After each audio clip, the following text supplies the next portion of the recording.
안녕하세요. 저는 여기에 올라오는 사연을 즐겨 듣는 애청자 중 한 사람입니다. 살면서 이렇게 황당하고 어처구니 없는 일을 겪는 사람이 과연 몇 명이나 있을까요?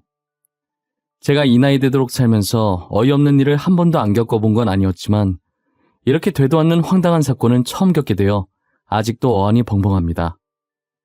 저한테 이런 경험을 안겨준 사람은 바로 시어머니와 남편, 그리고 시아버지, 즉 저희 시댁 식구들인데요. 아무리 시댁 식구들이 막장이라지만 이 정도까지 막장일 줄은 꿈에도 몰랐어요. 제가 왜 이렇게까지 어처구니 없어 하는지 다들 궁금해하실 텐데요.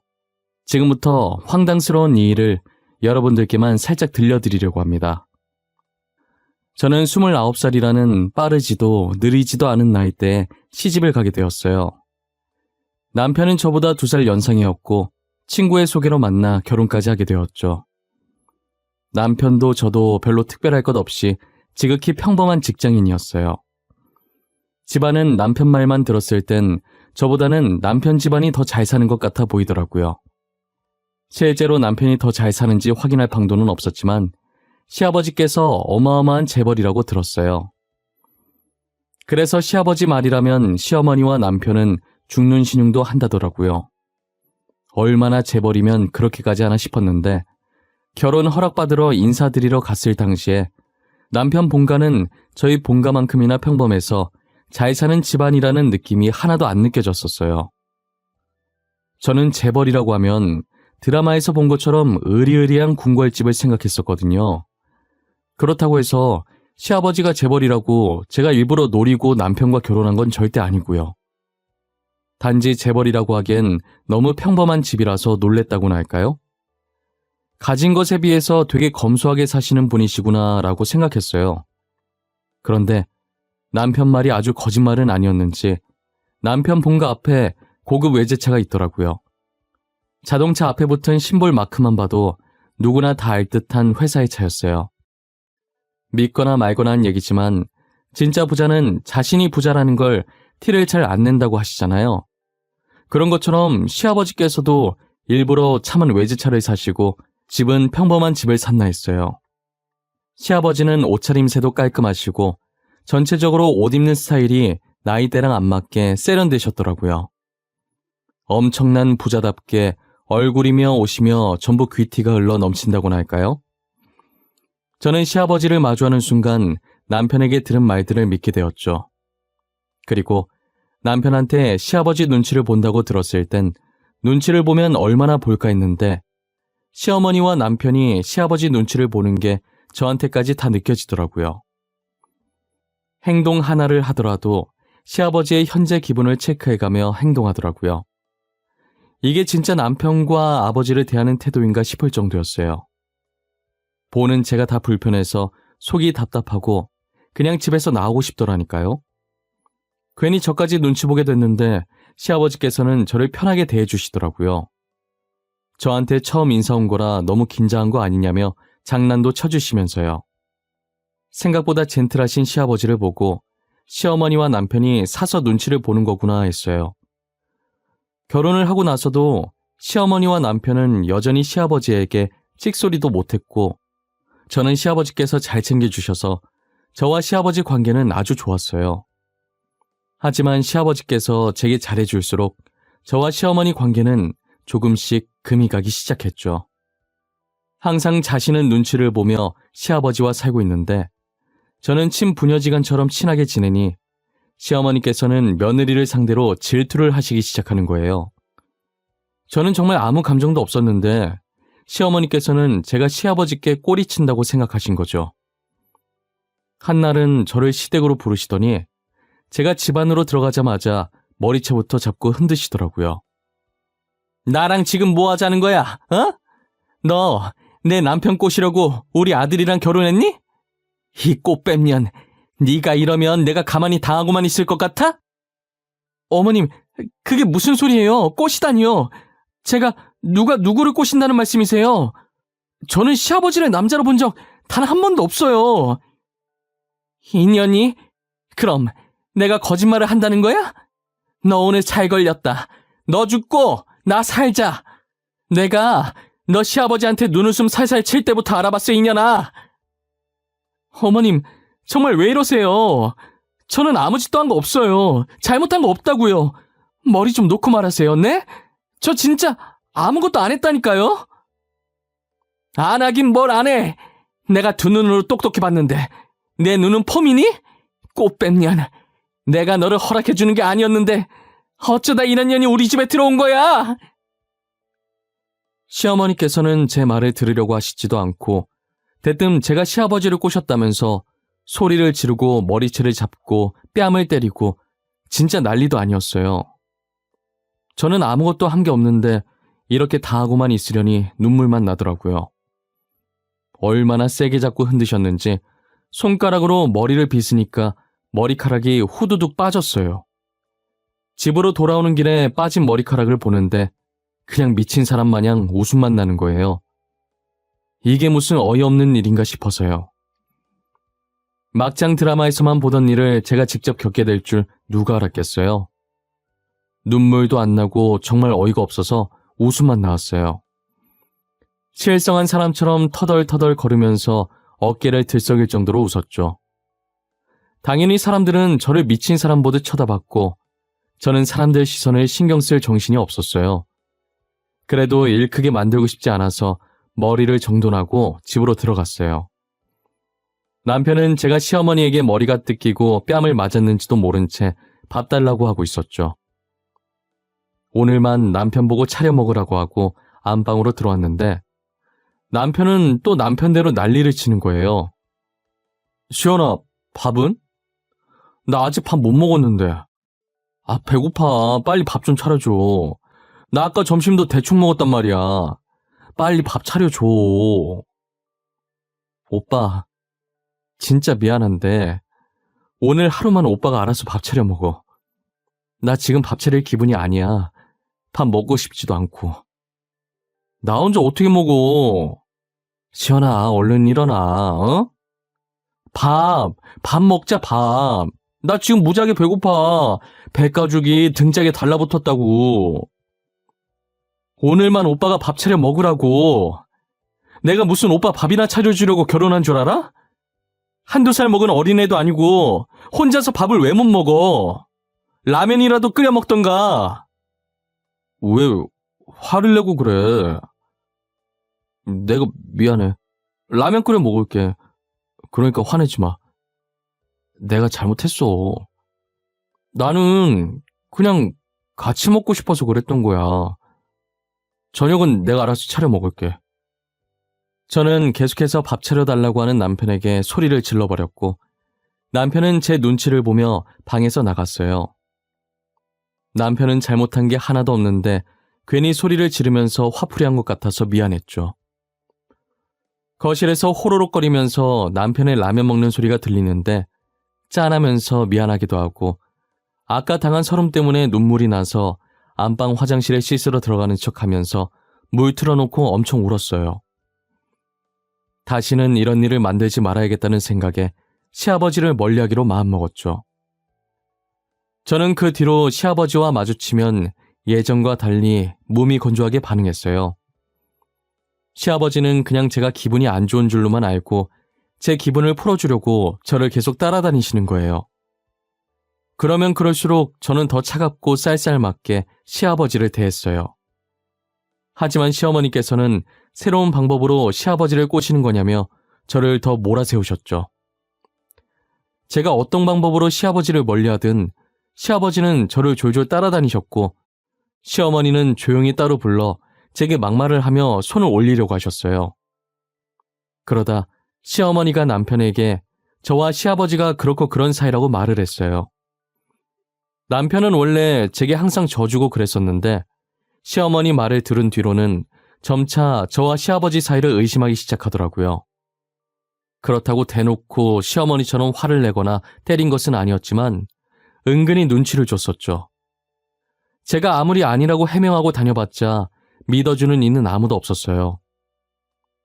그렇게 제 편 하나 없는 시댁과 홀로 싸우고 있을 때 설상가상 시아버지까지 더해지더라고요.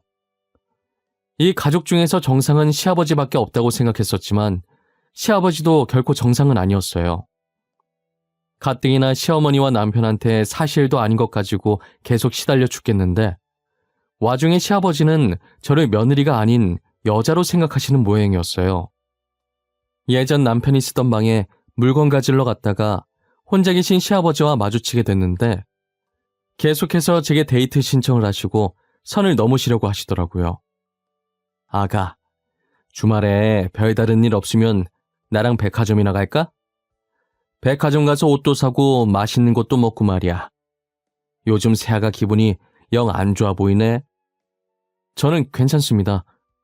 친구도 만나고 혼자 산책도 하면서 알아서 스트레스 풀고 있어요. 아버님께서 신경 쓰지 않으셔도 돼요. 마음만 감사히 받을게요. 같이 가재도 그러네. 그리고 저번부터 왜 그렇게 딱딱하게 말해? 시합이 서운하게. 내가 너 사고 싶은 거 다 사줄게. 그러니까 가자, 응? 저는 괜찮다니까요. 정말 신경 안 써주셔도 돼요. 그냥 아무것도 안 하고 싶고 집에서 쉬고 싶어요. 그럼 우리 집에서 편히 쉬거라. 우리 예전엔 사이가 좋았지 않니? 내가 친합이다 생각하고, 응? 아가, 왜 이렇게 발에 힘이 없어? 한약이라도 지어줄까? 어머, 아버님, 지금 어딜 만지시는 거예요? 이런 식으로 제 팔 잡는 거 저 너무 불쾌하네요. 시아버지께서는 애교 섞인 목소리로 제게 나가자고 하시는 거예요. 저는 확실하게 거절하는 의사표시를 했지만 시아버지께서는 계속해서 데이트 신청을 하셨어요. 그러더니 힘이 없어 보인다면서 대뜸 제 팔을 잡으시는 거예요. 저는 소스라치게 놀라면서 마치 몸에 벌레라도 붙은 것처럼 시아버지 팔을 뿌리쳤고 이내 시아버지는 아랑곳하지 않고 이상한 눈빛으로 저를 쳐다보시면서 다가오시더라고요. 뒷걸음치다가 제 발에 걸려 넘어졌고 시아버지께서는 음흉한 미소를 지으시며 오셨죠. 어떻게 빠져나갈까 하다가 제 머리로 시아버지 얼굴을 가격하고 시아버지께서 아파서 얼굴을 감싸고 있을 때 시댁에서 빠져나왔어요. 혼비백산이 된 저는 아무래도 이 일을 남편에게라도 알려야 할 것 같아서 집 가는 대로 시댁에서 있었던 일들을 죄다 남편에게 말했어요. 하지만 제 말을 듣고 돌아온 남편의 대답은 정말 어이가 없었죠. 아버지께서 그러셨다고? 네가 먼저 꼬리친 게 아니라? 야, 내가 바보도 아니고 너랑 우리 아버지가 그런 사이인 거 언제까지 모를 줄 알았냐? 진짜 당신까지 왜 그래? 나 아니라니까. 나 진짜 아니야. 저번에도 말했잖아. 아버님이랑 아무 사이도 아니야. 단 한 번도 아버님을 남자라고 생각한 적 없다고. 너 우리 아버지한테 아버님 하면서 꼬리친 거 나도 다 알고 있어. 너 우리 엄마한테 혼나고 나니까 괜히 아버지 없는 취급한다며. 그러면서 아버님한테 관심 끌려고. 무슨 소리야.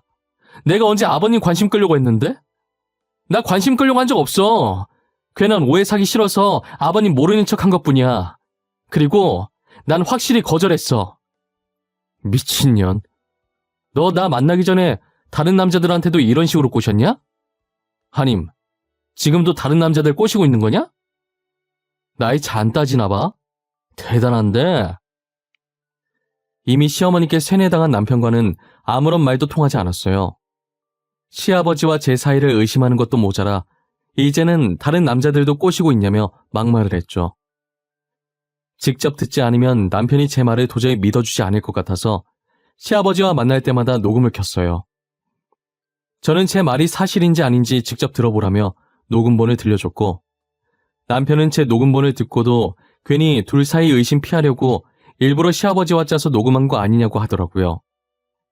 해명을 하면 할수록 어이없는 대답만 돌아오니 참고 살려고 해도 도저히 안 되겠더라고요. 이 집안은 정말 말이 안 통하고 더 있다간 저만 정신병에 걸릴 것 같은 느낌인 거예요.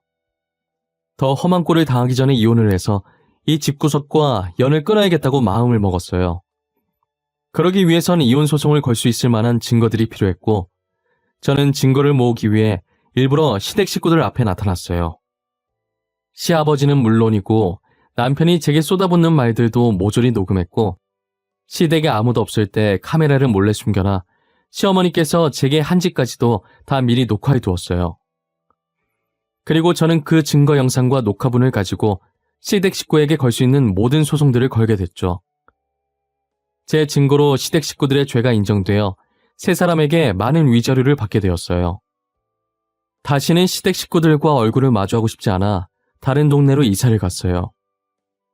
아무리 시댁이 싫어도 차마 가족들과 친구들이 있는 고향을 떠나고 싶지 않더라고요. 저는 그들에게 받은 위자료들을 가지고 조그맣게 옷사업을 하게 됐어요. 당연히 처음부터 잘 되진 않았지만 인플루언서였던 친구가 홍보글을 올려줘서 덕분에 매출이 아예 저조하진 않았었죠. 제가 발품 팔아서 판매한 옷도 있고 전공을 살려서 직접 제작해서 만든 옷도 있었어요. 발품 팔아서 판매하는 옷보다 직접 제작한 옷이 더 인기가 많아서 나중엔 직접 제작한 옷들만 판매하기 시작했어요. 첫 사업이다 보니까 기대를 하나도 안 했었고 이 정도까지 단기간에 대박 날 줄은 정말 몰랐어요.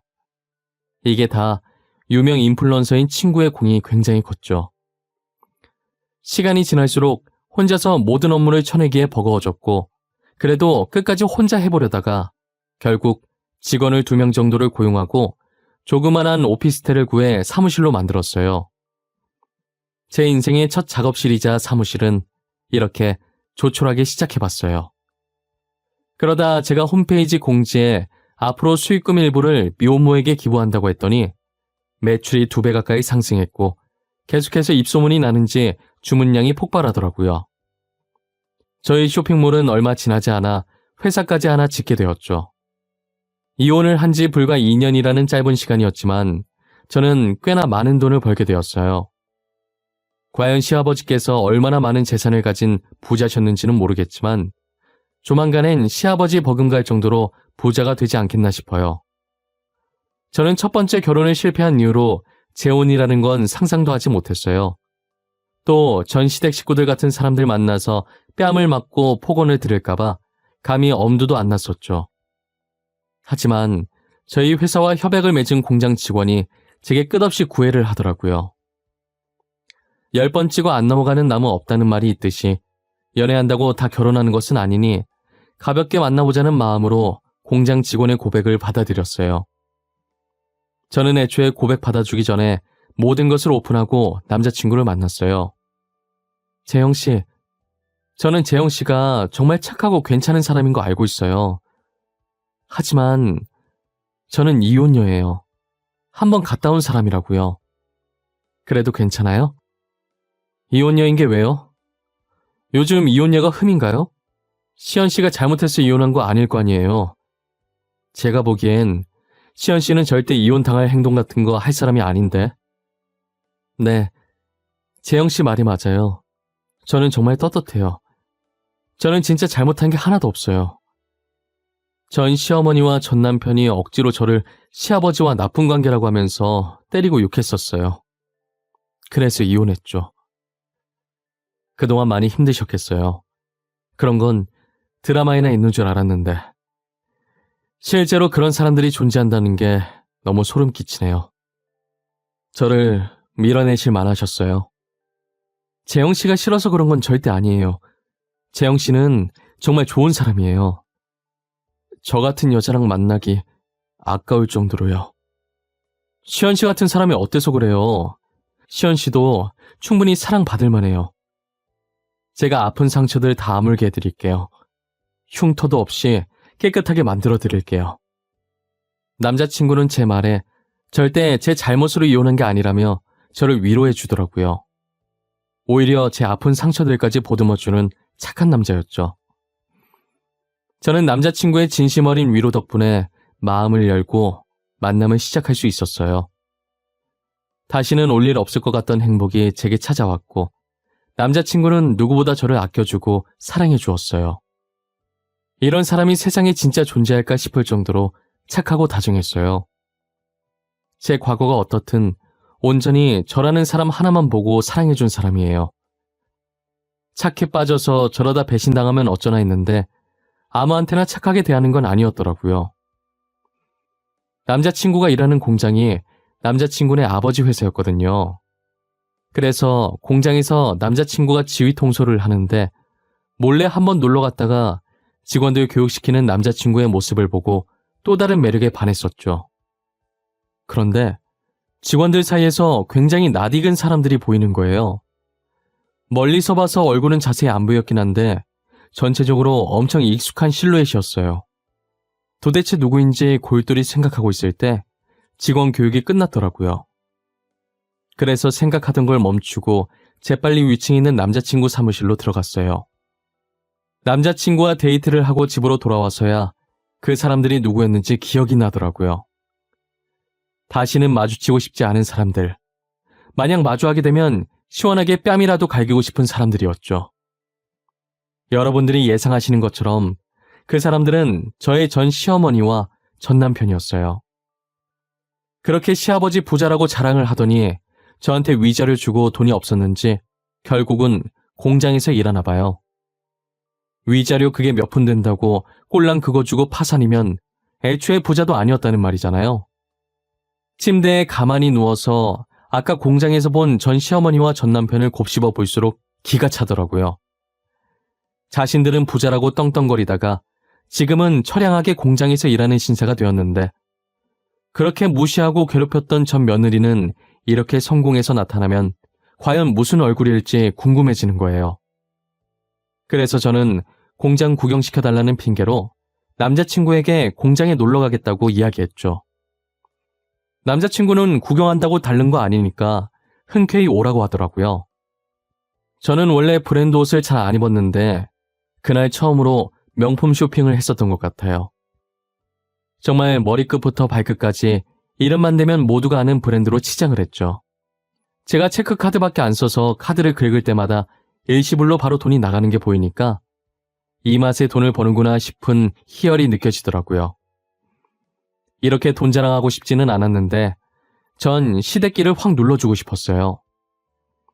저는 또각거리며 구두 소리를 내면서 당당하게 남자친구의 공장에 방문했어요. 교육이 끝나갈 때쯤에 가긴 했어도 아직 교육을 하고 있던 터라 조용했었는데 구두 소리가 청량하게 들리니 다들 제 쪽으로 시선을 돌릴 수밖에 없었죠. 저는 여유롭게 미소를 지으며 남자친구에게 향했어요. 남자친구는 저를 보자마자 해맑게 웃으면서 손을 흔들더라고요. 그리고 직원들 무리 사이에서 딱 두 사람이 눈에 띄게 표정이 안 좋아졌어요. 저와 눈이 마주치자마자 전 시어머니와 전 남편의 얼굴이 새하얗게 질려 있더라고요. 그러더니 두 사람은 저를 향해 달려드는 게 아니겠어요? 예상치 못한 반응이기도 하고 예전에 당하던 게 떠올라서 또다시 그들에게 당하게 될까봐 저도 모르게 주춤거렸어요. 하지만 예상과 달리 두 사람은 제 손을 부여잡고 울기 시작하시더라고요. 아가, 이게 몇 년 만이냐? 그동안 뭐하고 지냈어? 얼굴 보니까 잘 지낸 것 같긴 한데 어떻게 여기서 만나? 여보, 처가댁 찾아갔었는데 당신 없다고 하던데 어디로 이사 간 거야? 전화를 해도 없는 번호라고 하고 우리가 얼마나 찾았는 줄 알아? 당신들이 나를 왜 찾아? 나한테 무슨 볼 일이 있다고? 우리 이혼하고 끝난 거 아니었어? 우리가 다시 볼 이유는 없는 것 같은데? 왜 볼 일이 없어? 우리 그동안 반성 많이 했어. 내가 그땐 정말 미안했다. 네가 우리 남편 재산 탐내는 줄 알고. 그치만 우리는 그렇게까지 해서라도 꼭 살아야 했어. 염치 없는 거 아는데, 내가 이런 말 꺼낼 자격 없다는 것도 아는데 다시 잘해보면 안 될까? 우리 그동안 정말 많이 반성하고 너 많이 그리워했어. 말 같지도 않은 소리 하지 마. 내가 왜 당신이랑 다시 잘해봐야 하는데? 나 당신들 얼굴 보고 싶지도 않아. 당신들이 그동안 나한테 어떻게 했는데? 아가, 일단 진정 좀 해보거라. 우리도 다 사정이 있어서 그랬어. 진정하고 우리 말 좀 들어보면 안 되겠니? 전 시어머니의 말인즉슨 제가 알고 있던 전 시아버지께서는 전 남편의 친아버지가 아니었어요. 전 시어머니께서 전 남편의 친부와 이혼하시고 지금의 전 시아버지를 만났었는데 제가 그때 전 남편 본가에서 본 외제차를 끌고 다니는 걸 보고 부자라고 오해를 한 거예요. 그리고 전 시아버지께서도 계속 전 시어머니께 부자 행세를 하시고 다니셨었고, 전 시어머니는 저처럼 그 차를 보고 진짜 부자라고 믿고 계셨던 거죠. 전 시어머니와 전 남편은 전 시아버지의 재산을 노리고 있었고, 전 시아버지께서는 저를 이뻐하자 불륜이 아닌 것을 알면서도 불륜으로 몰고 갔던 거예요. 혹시나 전 시아버지가 전 재산을 제게 다 남겨주실까봐 일부러 그랬던 거죠. 그래서 제가 이혼 소송을 했을 당시에도 오히려 이혼해서 다행이라고 생각했다더라고요. 저한테 위자료를 주고 나서 전 시아버지가 가진 게 없는 빈털털이라는 걸 알게 되었죠. 그동안 부자 행세를 할 수 있었던 게 전 시아버지의 전처가 병으로 사망하면서 전 시아버지 앞으로 남긴 사망보험금이 꽤나 있었나 보더라고요. 그 돈으로 놀고 먹고 부자인 척하면서 여자나 꼬시고 다니고 있었던 거죠. 저한테 위자료 주고 나니까 남는 돈이 없었고 결국엔 전 시어머니는 전 시아버지와 이혼을 했다더라고요. 전 시어머니와 전 남편은 제가 도저히 자신들을 받아줄 것 같지 않자 직원들이 보든 말든 무릎을 꿇고 제 바지가랑이를 잡고 빌기 시작하는 거예요. 아가, 내가 진짜 미안했다. 제발 용서해주면 안 되겠니? 내가 진짜 그러면 안 됐는데 그땐 돈에 눈이 멀어서 그랬어. 내가 진짜 미쳤었나 봐. 여보, 나도 반성 되게 많이 했어. 진짜야. 당신이랑 이혼하고 엄청 후회했었어. 지금도 마찬가지고. 다시는 이런 일 없을 거야. 그러니까 우리 예전 일은 잊고 새로 시작하면 안 될까? 내가 당신이랑 왜 다시 시작해야 하는데? 당신이랑 만나면 내가 손해인 거 아니야? 나는 당신이랑 잘해볼 마음 추워도 없어. 그리고 이미 끝났는데 여보, 아가라는 호칭 조금 불편하네요. 아가, 너 원래 착했잖아. 이렇게 쌀쌀맞은 애 아니었잖아. 우리 완전 새 사람으로 태어났어. 예전에 우리가 아니라니까. 저기요, 그만 좀 하시죠. 지금 직원들 다 보고 있어요. 회사에서 지금 이게 뭐 하는 짓입니까? 이 사람, 제 여자친구입니다. 다시 시작해보자는 말 하지 말라는 얘기예요. 그리고 저희 곧 결혼합니다. 남자친구는 참다 도저히 못 봐주겠던지 제 앞을 막아섰고 두 사람을 향해 윽박을 지르더라고요. 그리고 그들에게 제가 자신의 여자친구임을 밝혔고 곧 결혼할 사이라고 말했죠. 결혼할 사이라는 말에 그들은 놀라서 남자친구를 봤고 저도 아직 청혼받은 게 없어서 그들처럼 놀랐었어요. 하지만 곧바로 표정 관리를 했고 남자친구는 표정 한 번 안 변하고 그들을 몰아세웠어요. 공과사 구분이 뚜렷했던 남자친구였기에 사적인 일로 해고를 하지 않는 사람이었지만 이렇게 공적인 장소에서 무례하게 행동한 것엔 책임을 져야 한다고 했죠. 남자친구는 전 시어머니와 전 남편에게 내일부터 출근하지 말라고 통보했어요. 그들이 울면서 안 된다고 일해서 돈 벌어야 한다고 사정했지만 남자친구는 흔들림이 없었죠. 결국 경비를 불러서 시끄럽게 난동을 피우는 그들을 쫓아냈어요. 남자친구는 제 어깨를 감싸며 괜찮냐고 걱정을 해주었고 저는 괜찮다고 고개를 끄덕거렸어요. 이렇게 청혼할 건 아니었는데 저 사람들 때문이라도 하루빨리 결혼을 하자고 말하더라고요. 멋스럽진 않지만 남자친구의 마음은 진심이었기 때문에 청혼 아닌 청혼을 받아들이게 됐어요.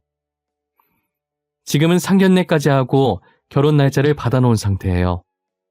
나중에 남자친구가 다시 프로포즈를 하긴 했는데 프로포즈 받는 내내 계속 그때가 생각나서 웃기더라고요. 솔직히 뒤에 받은 프로포즈보다 공장에서 받은 프로포즈가 더 인상 깊긴 했어요. 아마 저처럼 얼떨결에 멋없는 청혼을 받은 사람은 또 없을 거예요. 솔직히 그날도 자칫하면 안 좋은 기억으로 남을 수 있었는데 그래도 남자친구 덕분에 이렇게 재미있는 에피소드 하나로 남게 되었네요. 저는 지금 행복하게 남자친구와 결혼 준비를 하고 있어요. 그리고 겹경사로 소중한 아기 천사가 남자친구와 제게 찾아와 주었어요. 아직은 초기라 조심할 때라서 예비 시부모님도 남자친구도 저를 공주대하듯 하십니다. 이런 대접을 받아본 게 처음이긴 한데 막상 받아보니 기분은 좋더라고요. 정말 제가 공주가 된 것 같은 기분이 들었어요. 저는 이혼을 경험하면서 정말 많은 것을 배우게 되었고 또 많은 것을 느끼게 되었어요. 행복은 쉽게 찾아오는 게 아니라더니 온갖 고난을 다 겪고 결국은 이렇게 행복해졌네요. 저는 힘겹게 찾아온 행복을 다시 놓치고 싶지 않아요. 제 이야기는 이쯤에서 마무리해보려고 합니다. 여러분들은 제 이야기를 듣고 무슨 생각을 하셨나요? 정말 막장 드라마가 따로 없다고 생각하셨나요? 아니면 저처럼 이런 일을 겪고 공감을 하셨나요? 무엇이 됐든 힘든 일 뒤에는 꼭 좋은 일이 따라온다라는 걸 잊지 않았으면 좋겠어요. 지금까지 이야기 들어주셔서 감사하고 늘 건강하시고 행복하셨으면 좋겠습니다.